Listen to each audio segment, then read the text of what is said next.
సాంప్రదాయాలని ప్రార్థించేదానికి వెళ్ళారు. చాలా బాధగా ఉందండి, చాలా దుఃఖంగా ఉంది. ప్రియమైన దేవుని బిడ్డలారా, ఈరోజు మనము చాలా జాగ్రత్తగా బ్రతకాలి.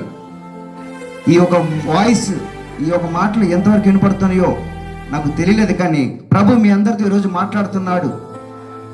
మనం వచ్చిన దేవమ్మ గారు ఈ లోకముని విడిచి వెళ్ళిపోయారు. ఆ విడిచి వెళ్ళిపోతూ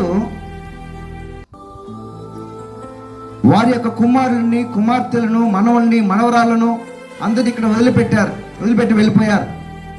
వాళ్ళకి చెబుతున్న మాట ఏంటంటే, మీరు అందరూ జాగ్రత్త పడాలి, దేని విషయం జాగ్రత్త పడాలి అనే మాటల్ని ఈరోజు మనము తెలుసుకోవాలనుకొని చూస్తున్నాం. అందరూ కొంచెం సమయం మరి ఇక్కడ మీ యొక్క ధ్యాసను ఇక్కడ ఉంచండి. ఇళ్ళల్లో కూర్చొని ఉంటున్న వారు కూడా కొంచెం వినండి. ఈరోజు మరి పెద్ద ఈ దేవమ్మ గారు తన పిల్లలకి ఏమని చెప్పి వెళ్ళిందో నాకు తెలియదు, ఏమని చెప్పుకుంటూ పెంచిందో నాకు తెలియదు. ఎంతమంది కుమారులు అన్నారండి ఆయనకి? ఆమెకి 3 కుమార్తెలు ఉన్నారా? ఉన్నారు. ఆ కుమారులకి, కుమార్తెలకి ఏమని చెప్పి వారు పెంచారో నాకు తెలియదు. ఆ కుమారులకి పెళ్ళిళ్ళయ్యి మళ్ళీ పిల్లలు పుట్టారు, కుమార్తెలకి పెళ్ళిళ్ళయ్యి పిల్లలు పుట్టారు. మరి ఆ తల్లి వారిని ఎలా పెంచింది, ఏ మార్గంలో పెంచింది, ఏ రీతిలో పెంచింది అనేదాన్ని ఈరోజు మనము ఆలోచించుకోవాల్సిన వారంగా ఉంటున్నాము. ప్రతి ఒక్కరు కూడా, ఈ భూమిలో ఉన్న ప్రతి ఒక్కరు కూడా ఒక తల్లిదండ్రులు అయిన తర్వాత, ఒక కుటుంబస్తులో మ్యారేజ్ అయిపోయిన తర్వాత, వారి పిల్లలు పుట్టిన తర్వాత ఆ పిల్లలందరినీ కూడా ఒక మంచి పొజిషన్కి తీసుకొని వెళ్ళాలని, ఒక మంచి పేరు కలిగిన బ్రతకాలని అందరూ ఆశపడతారు. కరెక్టేనండి? ఏమండి, ఎంతమంది పెళ్ళి అయ్యే పిల్లలు ఉన్నారు ఇక్కడ? మీ పిల్లలు చెడిపోవాలని ఆశపడతారా, లేకపోతే మీ పిల్లలు ఒక మంచి పొజిషన్ ఉండాలని ఆశపడతారా? మరి మీ పిల్లలు ఎలా ఉన్నారు? ఇప్పుడు మందిరానికి వస్తున్నారా? ప్రార్థన చేస్తున్నారా? అసలు మీరు ప్రార్థన చేస్తున్నారా? మీరు చర్చికి వెళ్తున్నారా? దేవుని భయం ఉందా మీకు? మీకు భయం ఉంటేనే కదా మీ పిల్లలకు భయం వచ్చేది. ఈరోజు ఏం భయము? మరణమనే భయం అస్సలు లేదు, అసలు. అందుకే ప్రసంగి ఒక మాట చెబుతుంది, ప్రసంగి 7వ అధ్యాయం, సుగంధ తైలముల కంటే మంచి పేరు మేలు, ఒకని జన్మదినము కంటే మరణ దినము మేలు. తర్వాత చదవండమ్మా. విందు జరుగుచున్న ఇంటికి పోవుట కంటే ప్రలాపించుచున్న వారి ఇంటికి పోవుట మేలు. ఏలయనగా మరణము అందరికీ వచ్చిన గనుక బ్రతుకువారు దానిని మనసును పెట్టుకుంటారు. ఈరోజు బ్రతుకు వారందరూ కూడా మనమందరం మరణిస్తామని చెప్పేసి మనసులో పెట్టుకోలేదు. మరణం గురించి భయం అనేది ఈరోజు మనుషులకు లేకుండా ఉండింది. ప్రియమైన దేవుని బిడ్డలారా, ఈరోజు గుర్తుంచుకోండి, మనందరికి కూడా ఖచ్చితంగా మరణం ఉందని జ్ఞాపకం ఉంచుకోవాలి. మనము కూడా ఒకరోజు ఈ భూమిని వదిలిపెట్టి వెళ్ళిపోతామని ప్రతి ఒక్కరు జ్ఞాపకం ఉంచుకోవాలి. ఏ సమయమో తెలియదు, ఎప్పుడని తెలియలేదు. అకస్మాత్తుగానో లేకపోతే ఏ విధంగా సంభవిస్తుందో కూడా మనకు తెలియదు. కానీ ఒకరోజు మాత్రం ఈ భూమిని వదిలిపెట్టి వెళ్ళాల్సిన వారు ఉంది కనుకని మనం ఖచ్చితంగా గుర్తుంచుకోవాలి. ఒకవేళ గుర్తుంచుకోకపోతే మీరేం చేయాలంటే, ఒక జన్మదినానికి వెళ్ళకాకండి, ఒక విందు జరిగే ఇంటికి వెళ్ళగాకండి. ఎక్కడైతే ప్రలాపిస్తూ ఉంటారో, ఎక్కడైతే మరణం ఇంట్లో ఉండిందో ఆ ఇంటికి వెళ్ళండి. అప్పుడు మీరు మనసును పెట్టుకుంటారు, ఏమని, అమ్మో నేను కూడా ఒకరోజు చనిపోవాల్సి వస్తుంది, అమ్మో భయం వస్తుంది. ఈరోజు మరణించి ఇంటి దగ్గరికి పిల్లలు పంపించట్లేదు, ఎవరు పోయేదని భయపడుతున్నారు. వెళ్తే ఏం పట్టుకుంటుంది? ఆమె చనిపోయి ఉంటే ఏం పట్టుకుంటుంది? వచ్చి పట్టుకుంటుంది అంట, అందుకని రావట్లేదు. కానీ పరిశుద్ధ గ్రంథం చెబుతుంది, నువ్వు జన్మదినం జరిగే ఇంటికి వెళ్ళుట కంటే, విందు జరిగే ఇంటికి వెళ్ళి కంటే ప్రలాపించి వారింటికి వెళ్ళాలి. చెప్పారా? మీ పిల్లలకి ఈ మాటను చెబుతున్నారా? ఈ బిడ్డలకు చెప్పకపోతే దయచేసి చెప్పండి. మీరు బిడ్డలు చిన్నప్పటి నుంచే పెంచండి దేవుని యొక్క భయభక్తులలో. మనము కూడా ఒకరోజు మరణించాల్సి ఉన్నమే. అందుకని మనమందరూ కూడా మంచి మార్గంలో నడవాలి, మంచి మార్గంలో బ్రతకాలని జ్ఞాపకం ఉంచుకోవాలని ప్రతి ఒక్కరు నేర్పించాలా. నేర్పించుంటే ఈరోజు ఆమె కుమారులు తాగుబోతులు ఎవరండి? నేర్పించుంటే వాళ్ళ మనవళ్ళు మనవరాళ్ళు ఈ విధంగా దీనస్థితిలో ఉండరండి. ఆమె నేర్పించలేదు. నాకు చాలా వేదనగా ఉంది. ఎన్నాళ్ళు మీరు నేర్చుకుంటారు? ఎంతవరకు మీరు తిరుగుతారు? ఎంతవరకు ఇంకా తాగుబోతులుగా ఉంటారు? ఎంతవరకు వ్యతిరేకంగా బ్రతుకుతారు? అయ్యో, దేవుని మాటలు ఇంతకు ముందు ఎప్పుడో ఒకసారి వినిపించేది, ఎక్కడో దూరంగా మూలకు ఎక్కడెక్కడో ఉండే చర్చిలు ఈరోజు మీ ఇంటికి వస్తుంది. మీ ఊరు ప్రతి ఒక్క స్ట్రీట్కి ఒక్కొక్క మందిరం కలిగి ఉన్నారు. దేవుని మాటలు ప్రతిరోజు బోధించబడుతున్నాయి మీ సెల్ ఫోన్ల మూలంగా. మీకు ఇంకా చెవులో రింగుమంటుంది, రింగ్ మన దేవుని మాటలు వినపడుతున్నాయి. ఏమని? హెచ్చరిక వస్తుంది. ఇంకా ఎప్పుడు మీరు హెచ్చరికలు మీ చెవులు వేసుకుంటారో నాకు అర్థం కావట్లేదు.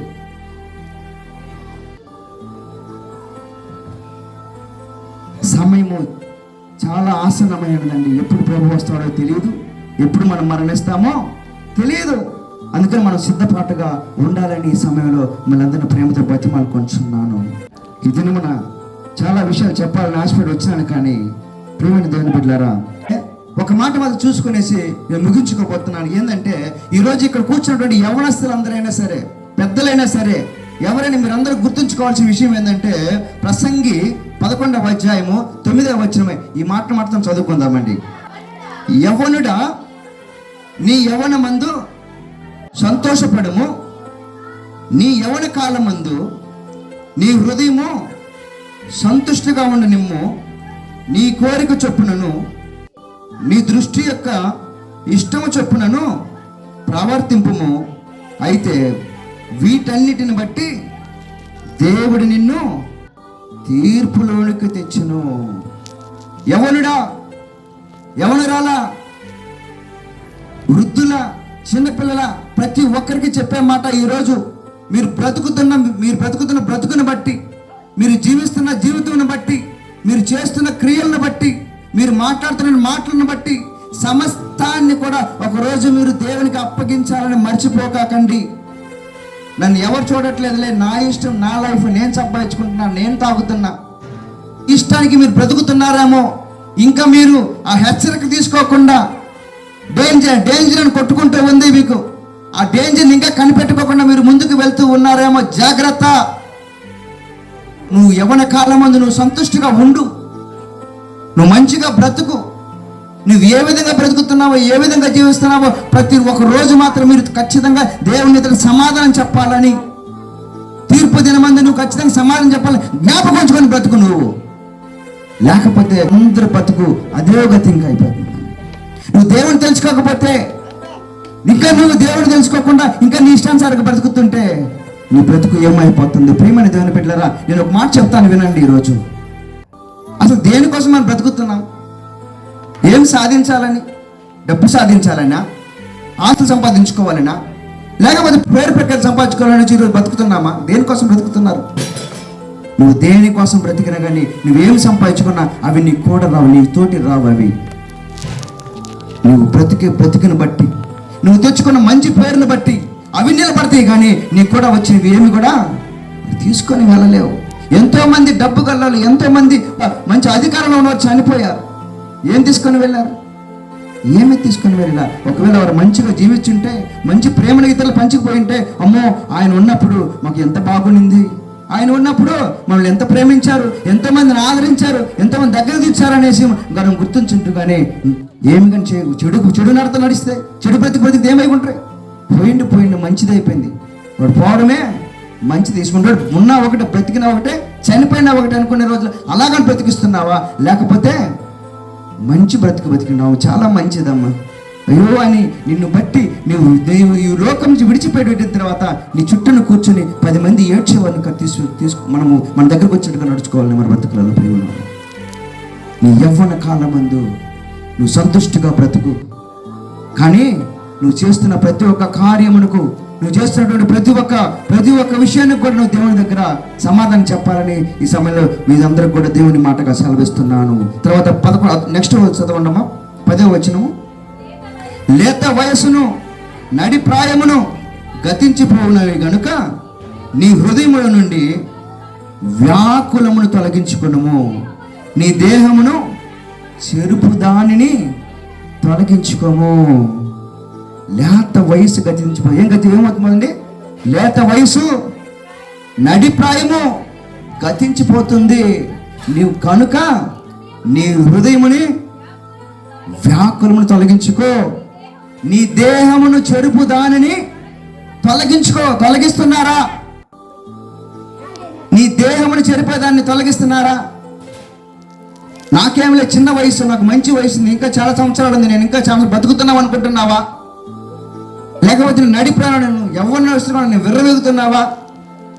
ప్రభు చెప్తున్నాడు, నీ లేత వయసు ముగిసిపోతుంది, నీ నడిప్రాయం ముగిసిపోతుంది.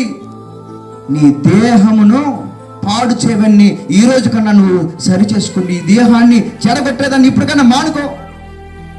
మాటల్లో క్లియర్గా రాయబడిందండి.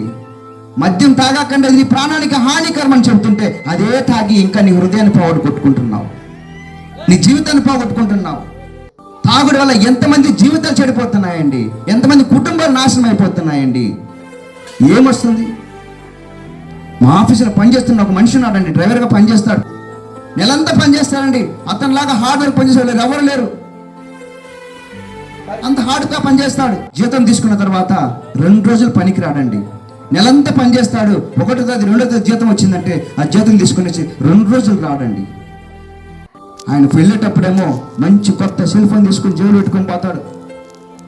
జీతం తీసుకునేసి మంచిగా అన్ని నేను మంచి ఆ ఇంటికి వెళ్ళి తీసుకుని వెళ్ళాలని వెళ్తాడు. మరలా వచ్చేటప్పుడు ఆ సెల్ ఫోన్ ఉండదు, ఆ తీసుకున్నాడు జీతం ఉండదు. తీసుకుని వెళ్ళి నేరుగా వైన్ షాప్కి వెళ్తాడు, తాగి పండుకుంటాడు. సెల్ ఫోన్ ఎవరో తీసుకెళ్తారు, జీతం ఎవరో తీసుకుని నిద్రపోయిన తర్వాత ఎవరు తీసుకుని ప్రతి నెల ఇదే చేస్తున్నాడండి. ఎన్నోసార్లు గద్దించాను, ఏంటి బ్రదర్ ఇది, నెలంతా పని చేస్తున్నావు, ఎవరికో తీసుకుపోయి డబ్బులు పెడుతున్నావు, ఏ ప్రయోజనం? నువ్వు తాగడం వల్ల నీ ఒళ్ళు పాడైపోతుంది, నువ్వు చెడుపుతో చేయడం వల్ల నీ హృదయం చెడిపోతుంది, నీకు ఆరోగ్యం చెడిపోతుంది. నువ్వు సంపాదించేదానికి దేన్ని సంపాదిస్తున్నావు? ఇతరులనే వ్యర్థమైన వాటి కోసం డబ్బులు వ్యర్థం చేసి వ్యర్థమైన వాటిని బ్రతికిస్తున్నావు. కానీ నీ హృదయాన్ని, నీ దేహాన్ని, నీ కుటుంబాన్ని దేనికోసం నువ్వు పాటుపడుతున్నావు? ఈరోజు ఒకసారి జ్ఞాపకం ఉంచుకో. లేత వయస్సు నడిప్రాయము ముగిసిపోతాయి, నీ దేహాన్ని చెరిపే దానిని దయచేసి ఈ రోజునన్నా మీరు బుద్ధి తెచ్చుకొని, సరే అది పాకైనా సరే, అది వైన్ అయినా సరే, ఏదైనా సరే దయచేసి ఆపాలని ఈ సమయంలో దేవుని మాటగా చెబుతున్నాను. ఎందుకంటే దీనివల్ల ఎవరో మేము చెప్పేవాళ్ళం, మాకేమో రాదండి, మీరు మానితే ఈ విధంగా చేయకాకమని చెప్తే మీరు చెప్పడం వల్ల మాకేం రాదు, మీ జీవితాలు పాడవుతాయి, మీ కుటుంబాలు పాడైపోతాయి. ఇంకా ఎన్నాళ్ళు చివరి ఒక మాట చెప్పి ముగించుకుంటాను. గత వారంలో జరిగిందండి. ఒక మంచి కోటీశ్వరుడు ఒక ఆయన, నాకు బాగా చాలా ఆత్మీయుడు, నాకు చాలా క్లోజ్ ఫ్రెండ్. ఆయన చెన్నై పట్ల ఒక పెద్ద కంపెనీ పెట్టుకుని నడిపిస్తూ ఉన్నాడు. ఆయన చాలా మంచి ప్రేమికుడు, ఎప్పుడు ఫోన్ చేసినా కూడా ఫోన్ అటెండ్ చేస్తాడు. ఏమైనా కావాలంటే రండి బ్రదర్, మీకు లేనిదా అనే ప్రేమగా ఉన్నటువంటి మనిషి. 47 సంవత్సరాలేనండి, ఎక్కువ కాదండి, 47 సంవత్సరాలు. మంచి బాగా ఉన్నాడు ఆయన, మంచి పేరు ప్రఖ్యాతలు. ఆయన టీవీలో కూడా వచ్చింది ఆయన మరణించిన తర్వాత. అలాంటి ఆయన సడన్గా రాత్రి 12 గంటల దాకా పని చేసుకునేసి ఇంటికి వెళ్ళాడు. 12:30కి అన్నం తినేసి 1 గంట ఆ టైంలో తన కుమారులు, తన భార్య, తన పిల్లలతో మాట్లాడేసి ఎప్పుడు అందరూ ఒకటిగా పండుకునేవాళ్ళు. ఆ రోజు అతను మాత్రం తనకి రూమ్లోకి వెళ్ళాడంట పండుకునేదాన్ని. 1 గంట దాకా మాట్లాడుకునేసి తెల్లారి మళ్ళీ 6 గంటలకంతా ఇంకోది ప్లేస్కి పనికి వెళ్ళాలని చెప్పేసి సిద్ధపడ్డావాలని చెప్పేసి అందరూ ఫోన్లు చేసి పెట్టి ఆ రూమ్లోకి వెళ్ళాడు. ఉదయం 6 గంటలకు వచ్చి, లేండి టైం అయిపోతుంది, 6 గంటలకి ఎక్కడికి వెళ్ళాలి కదా అని తడుతుంటే ఆయన దగ్గరకు వెళ్ళేసి, లేండి టైం అయింది, 6 గంటలకు వెళ్ళాలన్నారు కదా, ఇంకా నిద్రలేదంటే మీరు 5 గంటలకు లేస్తారు కదా, 6 గంటలకు పోవాలంటే 5 గంటలకు లేసి రెడీ అవుతారు కదా, టైం మారింది ఇంకా లేదని లే అటు ఇటు కదలట్లేదు. లేయండి టైం అయింది అని అంటే లేదు. తన పిల్లలు వచ్చి అడుగుతున్నారు, తన కుమారుడు వచ్చేసి డాడీ లేని అడుగుతున్నాడు. కుమార్తె వచ్చి డాడీ లేయండి అని అడుగుతుంది. తన భార్య వచ్చేసి ఏమండి లేయండి సమయం అయిపోయింది అని అంటే లేపుతున్నారు, లేచి కూర్చొని పెడుతున్నారు, వాలిపోతున్నాడు.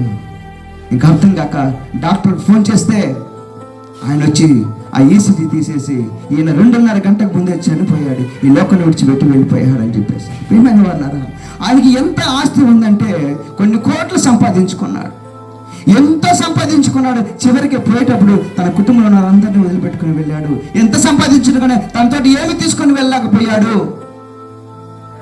కానీ ఆయన చూపించినటువంటి ప్రేమ, ఆయన చూపించినటువంటి పని, ఆయన చాలా మందికి సహాయం చేసేవాడు.